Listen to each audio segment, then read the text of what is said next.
The day had grown quiet at last, the way water grows quiet when it finally finds its level. All the hurry of the morning, the voices, the small urgencies had loosened their grip and drifted away like steam. And now the evening had arrived, soft and unhurried, carrying with it the scent of cool air and old wood. Somewhere ahead, beyond the last street lamp, the Midnight Express was waiting for you.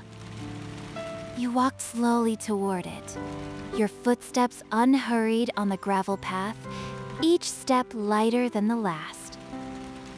The platform was made of warm, dark wood, silvered by moonlight, and it creaked gently beneath your feet. A lantern hung at the far end of the platform, glowing with a soft amber light, swaying almost imperceptibly in the night air.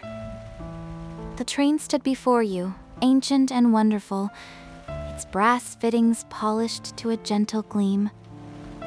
Thin ribbons of steam rose from beneath the great iron wheels, curling upward like slow, sleepy breath.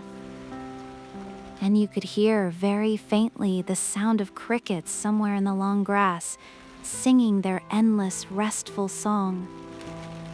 The conductor smiled, a kind and quiet man, and he touched the brim of his cap as you passed. "Welcome aboard," he said softly, his voice like warm honey. "Your seat is waiting for you." You stepped up onto the little iron stair, and the carriage welcomed you with a sigh of warm air. The corridor was narrow and draped in carpet so thick your shoes seemed to disappear into it. Every few steps, a small lamp glowed behind frosted glass, casting a pool of honey-colored light. The carriage smelled of old wood, of paper, of tea, and of something faint and sweet you could not name. You found your compartment, number 7, and slid the door open with a sound like silk. Inside, the light was low and golden, and the air was warm and still, as if the room itself had been waiting for you.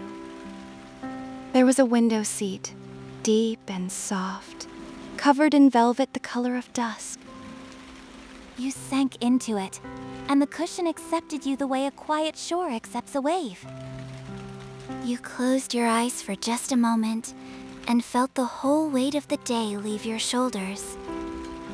The seat held you gently, like a warm hand, and the faint rhythm of the train began to hum beneath you.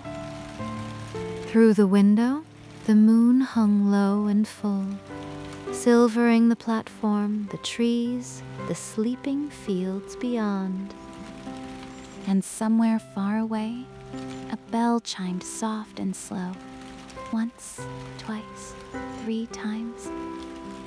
The train gave a long, gentle sigh, and you felt it begin to move, so slowly, so smoothly, like a boat leaving a harbor. The train glided forward into the night, and the world outside began to change.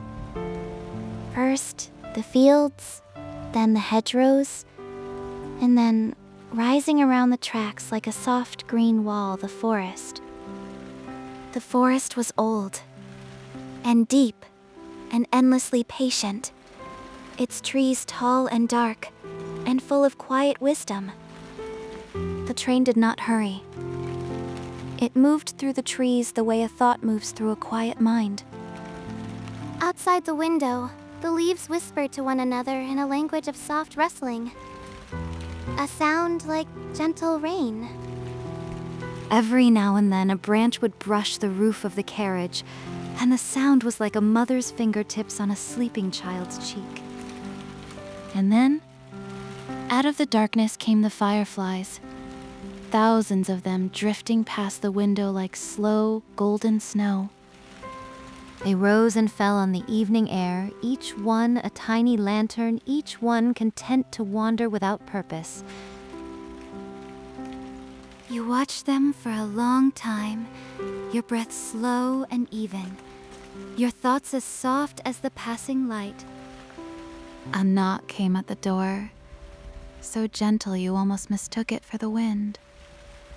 It was the conductor again, and in his hands he carried a small tray with a single cup, steaming softly. Chamomile, he said, and his voice was like a blanket. It will help you rest. You took the cup, and the warmth traveled from your fingers up through your wrists and into your chest. The tea smelled of apples and honey and summer evenings, and you held it close and breathed it in. Outside, the forest deepened, and the moonlight came down through the leaves in long silver shafts. The carriage swayed, slowly, gently, the way a cradle sways, and the wheels sang their low, steady song beneath you. Rocking, rocking, down the track, through the whispering forest, deeper and deeper into the quiet. The fireflies were fewer now, and the trees were enormous, their crowns lost in the soft dark above. Somewhere in the forest, a night bird sang, one clear note, then another, each note falling into the silence like a pebble into still water. You took another sip of tea, and the warmth spread through you like the last light of a slow sunset. The forest had no edges, no hurry, no beginning and no end that mattered. It simply was, and you were in it, and the train carried you as gently as a leaf is carried on a pond. And you thought, with a small and peaceful smile, that there was nowhere in the world you needed to be. The forest thinned, and then all at once it was gone, and the train was rising. The track climbed gently, and the air outside grew cool and clear and thin. And then the bridge began, and you caught your breath, not from fear, but from wonder. It was a great stone bridge, old and strong, arching out over a sea of clouds. Below, as far as the eye could see, the clouds lay soft and white, like a bed of cotton, like the breath of the world made visible. The train moved onto the bridge, and the wheels found a new rhythm, deep and slow like a heartbeat, like a lullaby. Above you, the sky was open and enormous, and the stars came out in their thousands, in their millions. They hung so close you felt you could reach through the window and let one rest on your palm. The moon rode high among them, a silver crescent, thin and bright, like a smile at the corner of a dream. The cabin lights dimmed, slowly by themselves, until the room was lit only by starlight and the softest amber glow. You were floating now. You were certain of it, floating on a train above a sea of silver. The rhythm of the wheels was hypnotic, a low and steady pulse, in and out like breathing. And now the star fields wheeled slowly past, in and out. The clouds lay still beneath you like a sleeping sea. Your eyelids grew heavy, and you let them, because there was nothing in the world that needed your eyes tonight. The tea was finished, and the cup sat warm and empty in your hands, and even that small weight was a comfort. You set it down on the little windowsill and watched the clouds drift by beneath the silent stars. Somewhere below, far below, a valley slept, wrapped in mist, and you could almost hear its slow and steady breathing. The bridge went on, and the train sang its low, deep song, and the stars kept their long and patient watch. You were lighter than air. You were as soft as the clouds you sailed above. And in that quiet, between one heartbeat and the next, you felt the whole world soften around you. The bridge ended and the track descended, gentle as a sigh down into a valley you had never seen. Starfall Valley, the conductor whispered, and his voice seemed to come from very far away, or very near. The train slowed, and the wheels softened their song, until the carriage moved as quietly as a falling leaf. Outside the window, the valley opened like a book of quiet dreams.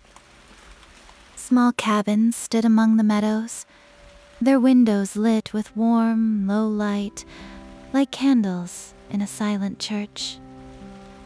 And the stars were falling here, not quickly but slowly, gently drifting down through the dark like soft silver rain. They fell past the windows, one by one, each one too slow and too bright to be a star, each one a small and quiet miracle. The train came to rest with a long, slow breath, and the silence that followed was the softest thing you had ever heard. There was no hurry here, no noise, no need. There was only the valley and the cabins and the falling light. The conductor did not come to wake you. There was no bell, no announcement, no reason to move. And so you did not move. You stayed in your velvet seat, wrapped in warmth, watching the starlight drift past the glass. Your breath slowed and slowed again until it matched the rhythm of the resting train. Your hands grew soft and open in your lap, and your shoulders settled, and your heart beat slow and warm and even. The cabin lamp glowed low and golden, and the train held you as gently as the night holds the moon. Somewhere, very far away, the busy world was still spinning, still hurrying, still full of noise. But it did not matter now. It could not reach you here. You had left it gently at the platform, hours ago. The starlight fell and fell like the slowest snow, and each flake of light seemed to say, "Rest, rest, rest." You closed your eyes, and the valley kept its silent watch, and the train kept its patient hold on you. And there, in the last warm pool of golden light, in the softest carriage in the quietest valley in the world, you let go of the day and the night, and every small and nameless care. and you slept, deep and easy and safe, while the stars fell slowly, forever, around you.